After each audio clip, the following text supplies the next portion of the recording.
So here we go. User experience maxims to help you with your forms and reports. Number one is keep it simple, stupid. The KISS method is absolutely positively one of those things you hear over and over and over again.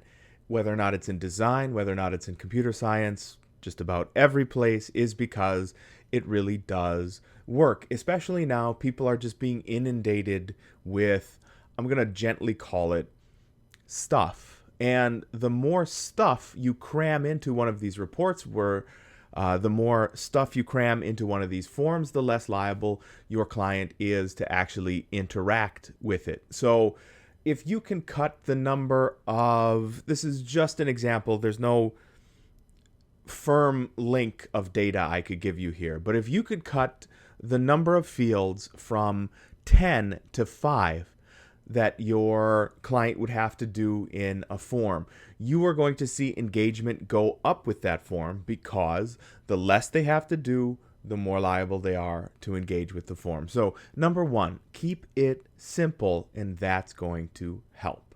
Number two is use one column. This we do actually have metrics on when we do web forms, when we do things like email marketing, things of that nature, where we send forms out to people and we actually get responses back. We can do what is called A/B testing, which is I can send a form that is designed in this way to 5,000 customers. I can send the same form with a different design to a different 5,000 customers, and we'll see which one gets higher engagement, which one is used more on the way back. Multiple column forms are filled out either, number one, less frequently, or number two, more incorrectly than a single column form. It's weird, but it's true. We know this from psychology, we know this from other places in user design and experience engineering, is, the Western eye is taught to go left to right, top to bottom.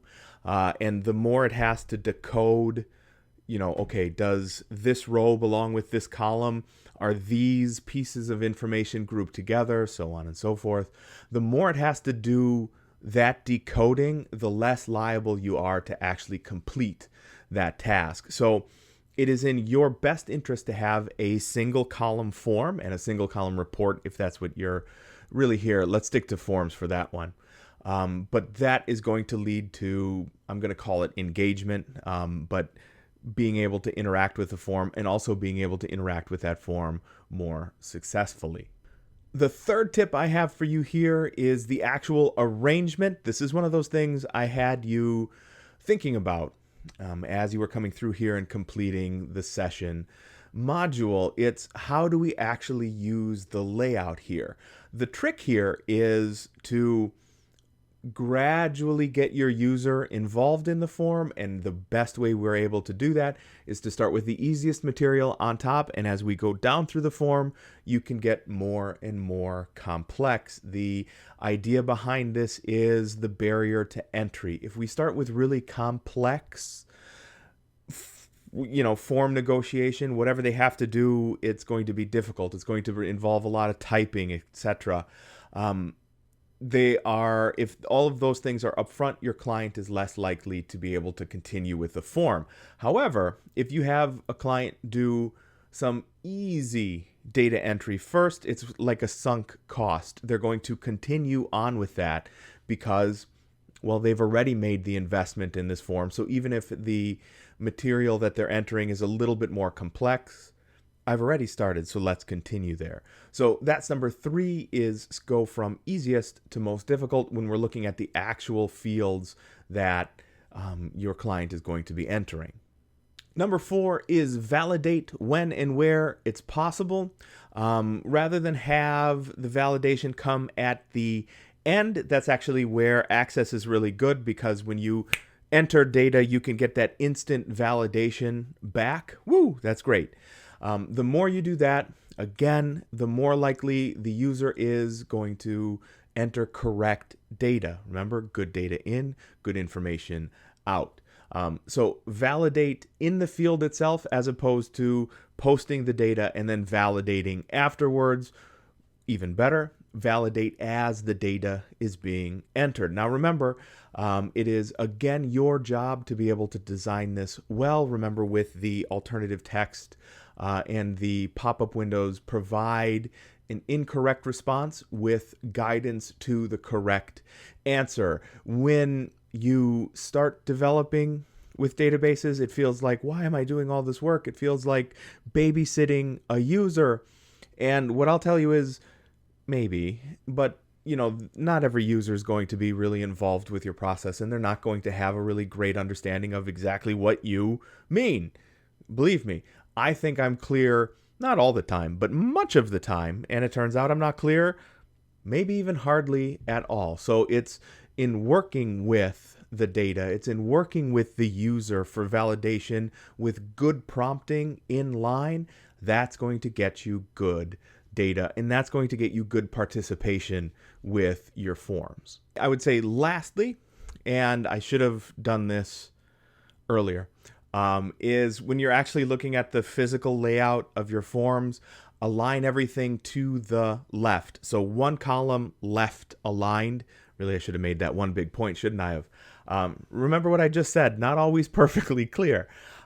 If you do that, again, you are giving a Western audience a target, essentially. It is a clear line that goes from left to right, from top to bottom, that they can follow along with.